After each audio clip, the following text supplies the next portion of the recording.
Welcome to Math 1060 Trigonometry. We're just going to start by reviewing some things about angles. So first, what is an angle? So a textbook definition of an angle, sometimes described as two rays with a common endpoint.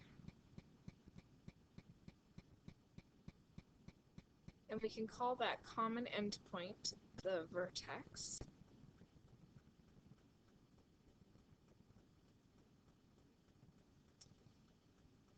Later we're going to talk about how the side that we start with when we measure an angle is called the initial side, and that's one of the rays, and then the other side that we end the angle at will be called the terminal side. So here's an example of an angle, right? So if I say, oh, the angle measurement goes from here to here, then that would mean this is the initial side of my angle, and that's the terminal side. We'll see more about that later. The measure of an angle means or refers to the amount of rotation between those two sides of our angle.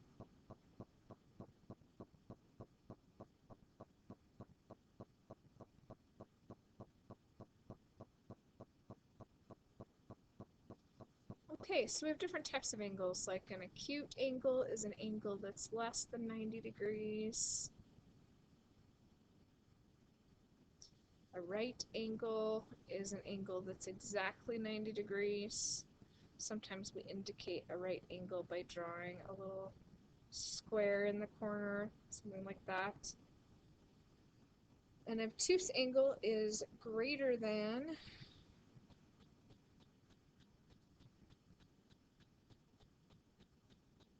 90 degrees, but typically less than 180. And the reason I even need to say less than 180 is that we're going to talk about angles way beyond 180, from negative infinity to positive infinity. So greater than 90, up to 180 degrees. And then a straight angle would be exactly 180 degrees, which also looks like a line, right? With just a point in it, and the angle goes halfway around a circle. Okay, there are some fun ways to remember, like the words acute and obtuse.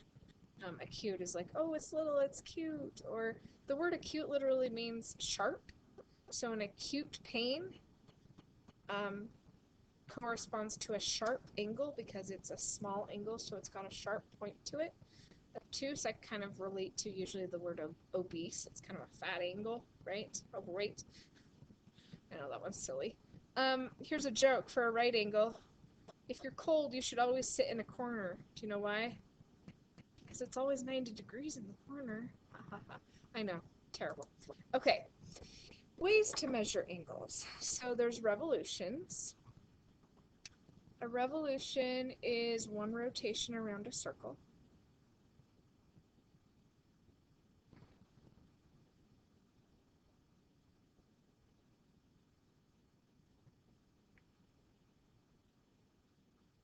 The most common way you probably know to measure angles is in degrees. There are 360 degrees in one circular rotation, right?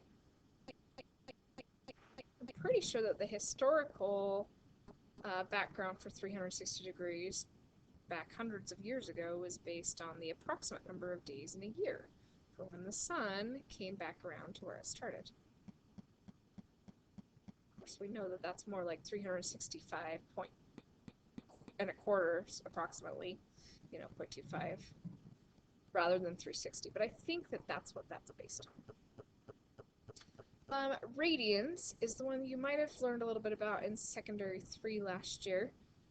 Radians, we have 2 pi radians in a circle, so let's learn about more what that is.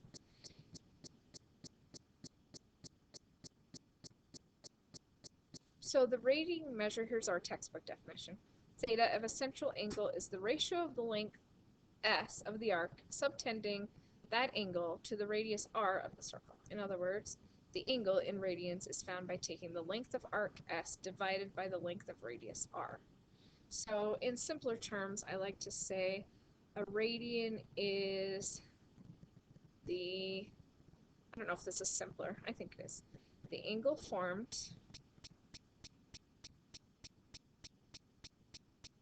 at the center of a circle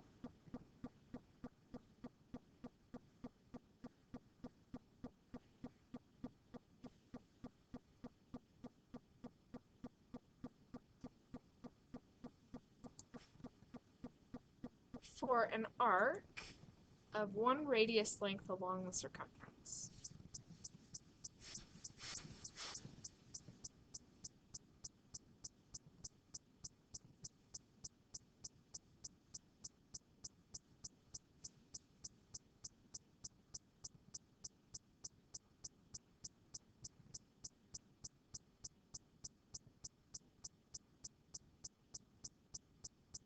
I'm sure you are having a blast watching me write this.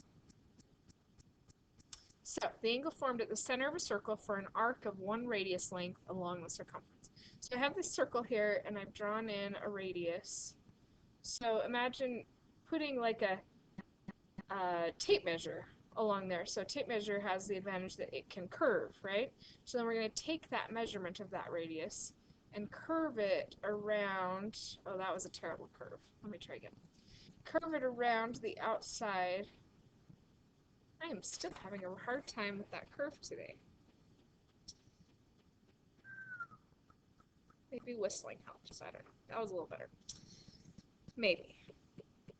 It's close, but it's not exact. You get the idea. So 1 radius length around the outside of the circle, and we make an angle out of that. And that angle right there is called 1 radian. How many of those do you think will be around our circle? Well, let's give it a try. Hopefully I can draw it better than I did the first time. So let's just estimate. Usually I like to measure this all out, and I'm just going on my smart board here, so I'm just gonna eyeball it. I think I didn't make those quite big enough. The reason I think I didn't make those quite big enough is that theoretically, see that one's way bigger than the others, sadly.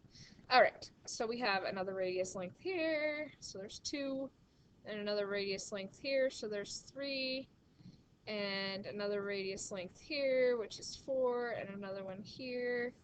Scroll my screen down. So there's 5, another one here, supposed to be the same length as all the others, forgive me. And then plus a little bit, right?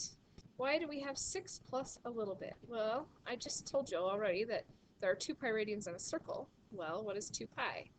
2 pi is 2 times 3.14.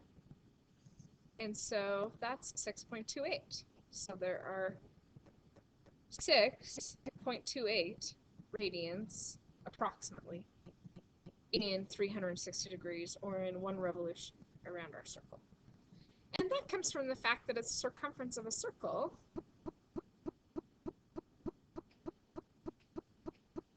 is 2 pi r. So that means the same thing, 2 pi times the radius. Well, the radius is the radius length, so 2 pi times the radius length is how far that radius length goes around the entire circle, and that is 2 pi times. Okay, let's look at some Greek letters. So we commonly use Greek letters to name angles in trig, so it doesn't hurt to know a few of them and what they're called. I will be giving you a little note card that has all of them on it. This one's alpha, beta, gamma. This one is theta.